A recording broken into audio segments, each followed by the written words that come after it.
Hey, so if Zen browser opens normally but websites refuse to load, keep spinning forever, or show connection errors, yeah, the issue is usually related to network settings, cache files, or browser conflicts.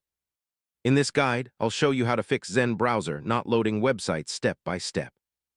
All right, first, make sure your internet connection is actually working by opening another browser or testing another device. Now completely close Zen browser and reopen it to clear temporary loading problems. Try refreshing the web page because sometimes pages fail to load properly during the first request. Corrupted cache or cookies can stop websites from loading correctly, so clear your browsing data. Certain extensions, especially blockers or security tools, can interfere with website loading. If you're using a VPN or proxy service, temporarily disable it because it may be blocking connections. Refreshing your DNS cache can help fix website connection problems caused by outdated network data. Make sure Zen browser is fully updated because older versions may have compatibility or network bugs.